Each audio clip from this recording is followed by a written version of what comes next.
Assalamualaikum warahmatullahi wabarakatuh. Bertemu lagi di pelajaran matematika.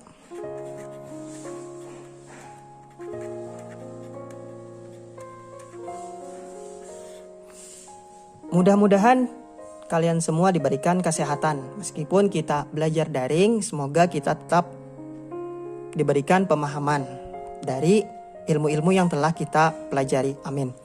Dan mudah-mudahan juga kita diberikan selalu kesehatan di dalam suasana masih dengan virus corona. Di pertemuan sebelumnya kita sudah belajar tentang peluang kejadian. Di sini kita akan membahas lagi peluang kejadian dengan soal-soal yang lebih sulit. Ingat, peluang kejadian apa rumusnya? Peluang kejadian rumusnya adalah peluang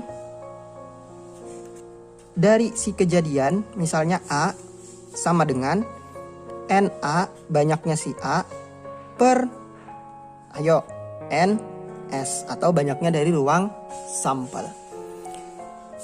Kita langsung saja masuk ke contohnya. Kita baca soalnya. Peluang munculnya dua mata dadu berjumlah 10 dari pelemparan dua dadu sekaligus. Kalau di pertemuan sebelumnya kita hanya belajar tentang pelemparan koin dan dadu, maka di sini kita akan belajar tentang bagaimana cara melempar dua dadu dan bagaimana ruang sampelnya. Ruang sampelnya itu ingat, dadu pertama ada berapa sisinya? Ada 6. Dan dadu kedua ada berapa? Ada 6 juga. Maka kalau kita lempar, bisa yang keluar dadu pertama itu 1, bisa yang keluar dadu kedua itu 1 juga. Jadi yang keluar 1 dengan 1. Dan seterusnya. Maka kita buat untuk memudahkannya itu kotak seperti ini. Nah, kotaknya sudah jadi, nanti Bapak tampilkan seperti ini. Jadi, maksudnya tabelnya itu seperti ini. Ini untuk dadu yang pertama, ini untuk dadu yang kedua membacanya di sini. Dadu yang pertama itu apa? Sisinya kan ada 6, 1, 2, 3, 4, 5, dan 6. Dadu kedua sama 1, 2, 3, 4, 5, dan 6. Kemudian membaca di sini maksudnya apa? Maksudnya kalau dadu yang pertama keluar 1, berarti yang keluar dadu kedua itu 1 juga. Maka dadu yang kedua 2, dadu yang pertama 2, dadu yang kedua 1. Berarti kita membacanya 1 1, 2 1, 3 1, 4 1, 5 1, 6 1, dan seterusnya. Kalau di sini berapa? Berarti di sini maksudnya dadu yang pertama 4, dadu yang kedua juga 4. Kalau di sini dadu yang pertama 2, dadu yang kedua 5. Ingat, 2 dengan 5 itu berbeda dengan 5 dengan 2. Di sini, ini beda dengan ini. Ini maksudnya dadu yang pertama 5, dadu yang kedua adalah 2. Kita hitung ini berapa? 6 kali 6 sama dengan 36. Jadi, ruang sampel dari 2 mata dadu itu adalah 36. Kemudian sudah kita menentukan ruang sampelnya, maka kita lihat kejadiannya apa? Kejadiannya adalah munculnya 2 mata dadu berjumlah 10. Kita misalkan kejadiannya itu A. Terserah saja kejadian ini misalkan A, B, C sampai Z, yang penting jangan S. 2 mata dadu berjumlah 10, cari yang berjumlah 10. Kalau di sini 1 dengan 1 kita jumlahkan, 1 tambah 1 2. Oh, bukan berarti. Kita cari yang sampai berjumlah 10. 4 tambah 3 7, bukan. Kemudian 6 tambah 3 jumlahnya bukan 10. 6 dengan 4, 6 tambah 4 10. Berarti kita tulis 6,4 karena dia berjumlah 10. Kemudian kita cari lagi, 5,5. 5 tambah 5 sama dengan 10. Ada lagi? Ada 4,6. Ingat, 6,4 itu beda dengan 4,6. Ada lagi? Sudah habis. Jadi yang berjumlah 10 itu hanya ada berapa? 1, 2, 3. Maka NA-nya sama dengan 3. Nah, mudah, tinggal kita cari saja di sini yang berjumlah 10 atau berjumlah berapa lagi yang ditanyakan sesuai dari soal.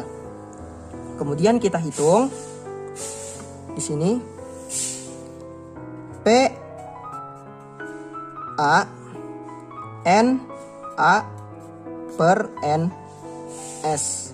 NA-nya berapa? NA-nya tadi 3 per NS-nya adalah 36. 3 dan 36 itu kelipatan. Sama-sama kita bagi 3. 3 bagi 3, 1. 36 bagi 3 itu 12.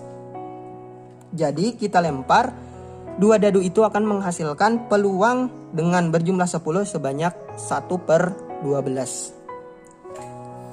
Kemudian contoh selanjutnya masih untuk dua mata dadu juga. Jadi kita masih memakai tabel dari ruang sampel dua mata dadu. Kalian silahkan saja catat juga untuk ruang sampel dari dua mata dadu, karena ini sering keluar. Kita singkirkan dulu. Nomor 2, peluang munculnya dua mata dadu berjumlah 7 dari pelemparan dua dadu sekaligus. Nah, tadi kan sudah jumlahnya itu 10. Kalau di sini jumlahnya 7. Ingat, untuk menjawabnya kita memakai ruang sampel dua mata dadu. Ruang sampel mata dadu seperti tadi juga. Kita di sini ada 36. Kita cari seperti tadi yang jumlahnya 7. Kita di sini dulu. 4 tambah 2 6, masih kurang. Kemudian di sini 6 tambah 1. 6 dengan 1 kita tambahkan karena berjumlah dia. 6 tambah 1 sama dengan 7. Oh, berarti kejadiannya kita tulis D misalnya. 6 dengan 1 karena jumlahnya 7. Kemudian lagi 5 dengan 2. 6 dengan 2 bukan, karena jumlahnya adalah 8. Kalau mau memudahkan, langsung saja kita ambil diagonalnya. 6, 1, 5, 2, maka di sini lagi diagonal dia. 4 dengan 3, kemudian selanjutnya 3 dengan 4. Ingat, 4 dengan 3 beda dengan 3 dengan 4. Kemudian 2 dengan 5. Kemudian 1 dengan 6.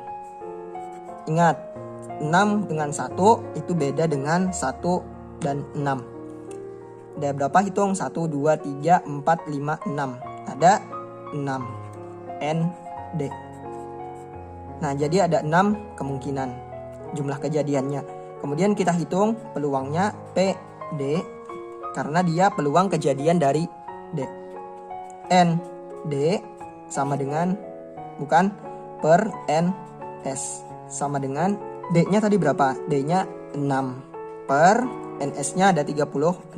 Kita sederhanakan, 6 dengan 36 itu kelipatan. Maka kita bagi sama-sama 6. 6 bagi 6, 1. 36 bagi 6, 6. Maka peluangnya adalah 1 per 6. Jadi setiap kita melempar dua dadu, maka kemungkinan dalam 6 kali lemparan itu mendapatkan hasil 1 yang berjumlah 7.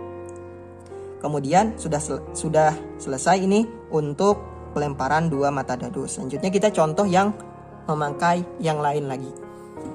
Berlanjut ke selain dadu, kita peluang munculnya kartu as pada kartu bridge atau remi. Kalau belum tahu, mungkin seperti ini gambar dari kartu bridge. Sudah mulai ingat? Jadi kartu bridge itu ada angkanya berapa saja. Kita pertama menentukan ruang sampelnya. Ruang sampel. Mungkin Bapak tidak akan menulis semuanya karena terlalu banyak. S, angkanya ada berapa saja? Angkanya itu ada as. 1 nggak ada karena sudah as. 2, 3, 4, 5, 6, 7, 8, 9, 10, Jack, Queen, dan King. Joker tidak kita ikutkan. Kemudian setiap kartu itu dia mempunyai warna atau bentuk.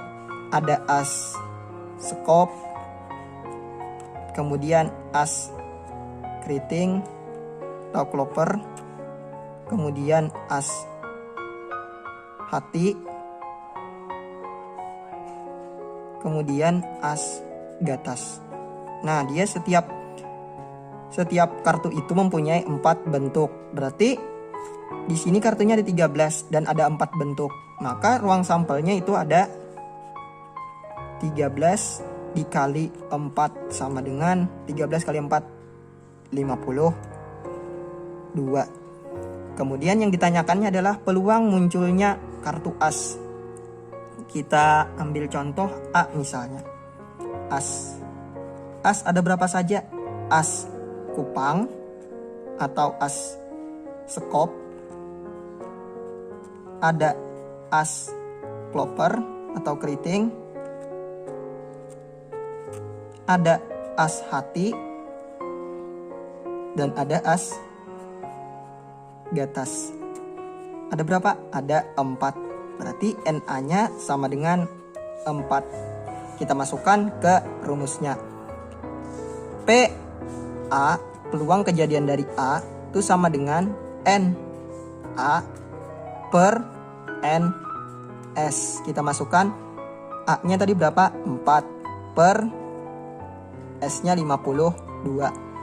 52 dan 4 ini kelipatan dari 4. Maka sama-sama kita bagi 4. 4 bagi 4, 1. 52 bagi 4, 13. Jadi, kalau kita mengambil salah satu dari kartu bridge itu, yang mungkin keluar atau peluang kita terambilnya kartu as ada sebanyak 1/13. Mungkin itu saja untuk peluang kejadian. Sudah beberapa contoh. Nanti ada lagi latihannya tersendiri dan kemudian tugasnya tersendiri di pertemuan selanjutnya. Materi selanjutnya yaitu untuk yang terakhir yaitu frekuensi harapan. Kalau di peluang ini cuma sekali kita melemparnya atau mengambilnya, kemudian di frekuensi harapan itu kita berkali-kali, bisa sampai ratusan kali atau puluhan kali.